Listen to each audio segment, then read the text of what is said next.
Dollar के chart के अंदर वीकनेस है या स्ट्रेंथ है। ऐसा लगता है जैसे 2 बार शेकआउट बना हुआ है, क्योंकि जब मार्केट एज के ऊपर होती है, यूरोप की तरफ से रेट कट की भी बात हो रही है, बिटकॉइन को एज अ रिजर्व कंसीडर किया जाए। गोल्ड रिजर्व जो आपने मनी हाइस्ट देखा होगा सबने।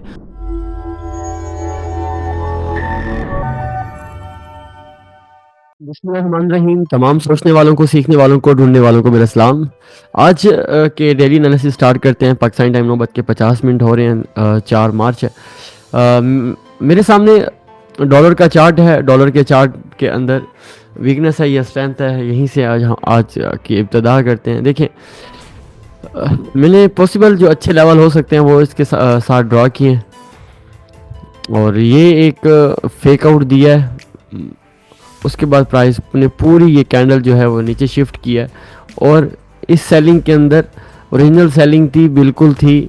वॉल्यूम भी आया, इसका बढ़ गया, लेकिन ये वॉल्यूम इस एरिया को ब्रेक नहीं कर पाया।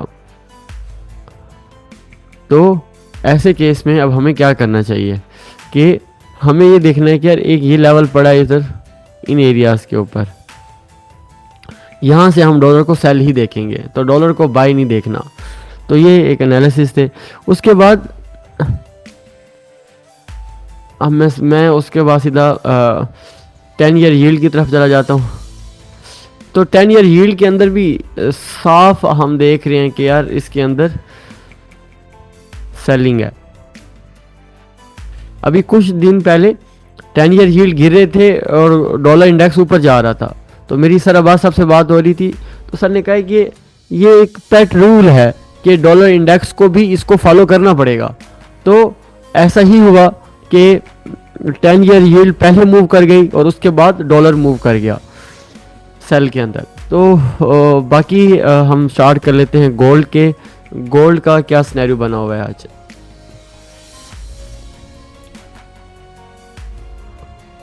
गोल्ड का अगर आप चार्ट देखें तो गोल्ड ने ऐसे लगता है जैसे ये एक 2 बार शेकआउट बनाए। एक वीएसए की टर्मिनोलॉजी होती है 2 बार शेकआउट।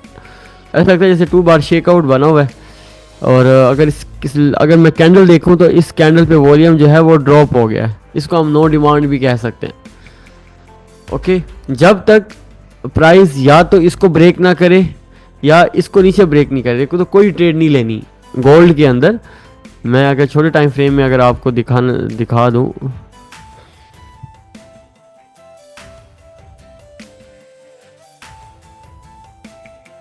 आपने क्या करना है, इसका हाई ब्रेक कर लें और इसका लो मार्क कर लें। अगर प्राइस आज इसका हाई ब्रेक करती है तो किसी छोटे टाइम फ्रेम में रिटेस्ट पर बाय कर लेंगे। ओके, अगर प्राइस इससे नीचे आती है तो फिर हम सेल कर देंगे। तो ये नो डिमांड भी एक अच्छा खासा सेटअप होता है। बाकी छोटे टाइम फ्रेम में भी मैं देख लेता हूँ कि आखिर क्या खिचड़ी बनी हुई है गोल्ड के अंदर। अगर छोटे टाइम फ्रेम के अंदर देखें तो प्राइस ये लेवल ना होल्ड किया हुआ है।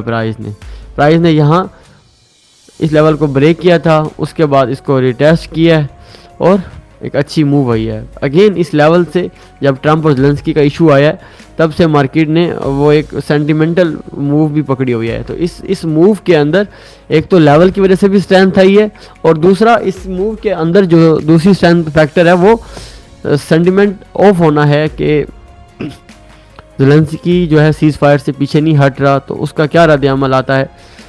तो अभी फ़िलहाल मैं जो देख रहा हूँ कि आप क्या करें, इसका हाई मार्क कर लें इस एरिया का। ओके, अगर ये ऊपर तब ब्रेक करता है किसी हाई वॉल्यूम के साथ, छोटे टाइम फ्रेम में बेशक आप इसको फिर बाय कर सकते हैं। तो गोल्ड को इस तरह से ज़रा ट्रिकी एनालिसिस है। गोल्ड को ज़रा ध्यान से आपने एंटर होना है, क्योंकि जब मार्केट एज के ऊपर होती है तो नहीं पता होता कि इस तरह से पंप दिखा के नीचे आ जाए। ओके, तो सेफ तरीका होता है कि जब डेली क्लोजिंग ऊपर हो जाए, ये वाली इसकी क्या हो, डेली क्लोजिंग जो है, डेली क्लोजिंग जो अगर इसके ऊपर हो जाती है तो समझ जाना कि बाइंग हमारी अब कंफर्म हो गई है। ओके, यूरो यूएसडी की तरफ आ जाते हैं। मैं यूरो को देख लेता हूँ।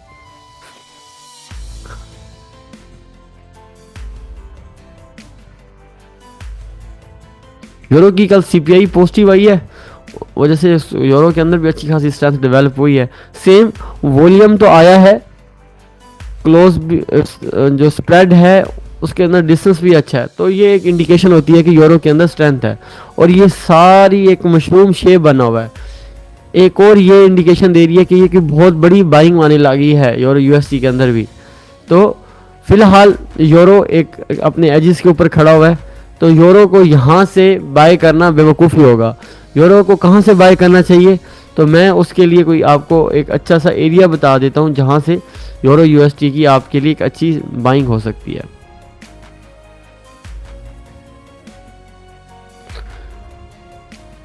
यूरो की अगर आप छोटे टाइम फ्रेम में लेवल लगाए ना यहाँ,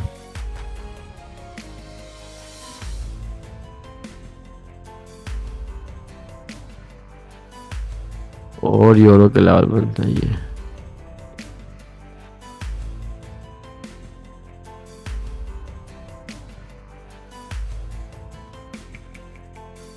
अब यूरो की बाइंग जो अगर करनी है, अच्छा एक और चीज बताऊं, ये एरिया ना जब ब्रेक हुआ है, ये एरिया जब ब्रेक हुआ है, इतने एक गुच्छा आया वॉल्यूम का, उसके बाद ना प्राइस ने अगेन फॉलो अप करने के बजाय प्राइस ने क्या करना शुरू कर दिया, यहाँ पिंग पोंग शुरू कर दिया। क्योंकि इसकी यूरोप की तरफ से रेट कट की भी बात हो रही है, 25 बेसिस रेट कट की बात हो रही है, और दूसरा ये एनएफपी वीक भी है। तो आप देख रहे हैं कि जब भी इस तरह से प्राइस ब्रेकआउट के बाद फुल रेंज कर दे, मैसी हो जाए, तो इस ब्रेकआउट का कॉन्सेप्ट क्या हो जाता है, कैंसिल आउट हो जाता है। तो अब ऐसे केस में अब हमें क्या करना है, हमें इसके एजिस को मार्क कर लें, और ये आपका एक ब्लॉक बन जाएगा, ये एरिया आपका ब्लॉक बन जाएगा। जो यूरो यूएसडी को ट्रेड करना चाह रहे हैं, सिंपल, ये ब्लॉक नीचे की तरफ ब्रेक करता है तो रिट्रेसमेंट के बाद आपने सेलिंग कर देनी है। अगर ये ब्रेक ऊपर अब होता है तो रिट्रेसमेंट के बाद बाय कर लेंगे। तो मैं यही कहूँगा कि अभी यूरो यूएसडी को दूर रहें। यूरो यूएसडी के अंदर भी आज कोई ट्रेड नहीं लग रही मुझे। जीबीपी यूएसडी की बात कर लेते हैं।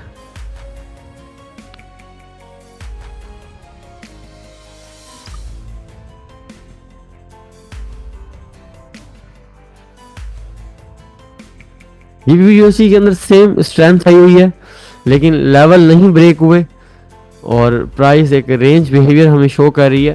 तो इसका तो यही है कि वेट करें, किसी एज से बाय कीजिएगा इसको।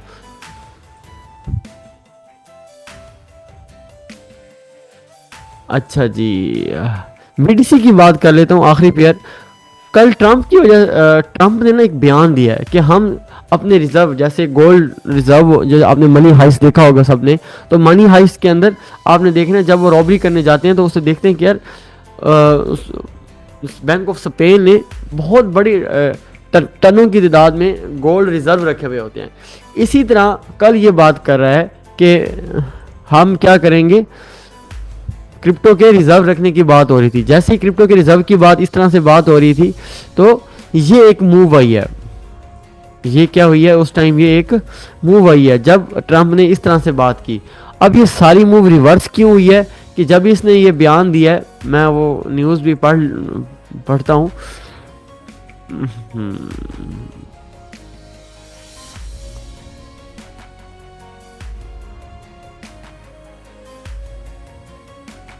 कल पाकिस्तानी टाइम तकरीबन 11:30 बजे, 11:45 बजे ये न्यूज़ आई थी।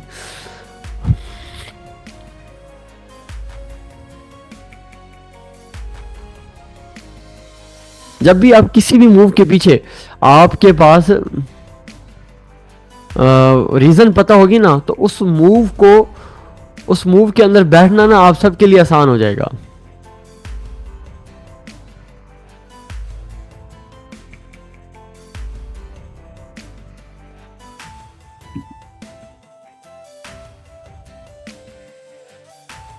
अब इसने ये मूव थी कि bitcoin fades most of strategic reserve move. तो इस मूव ने क्या किया है कि सारी की सारी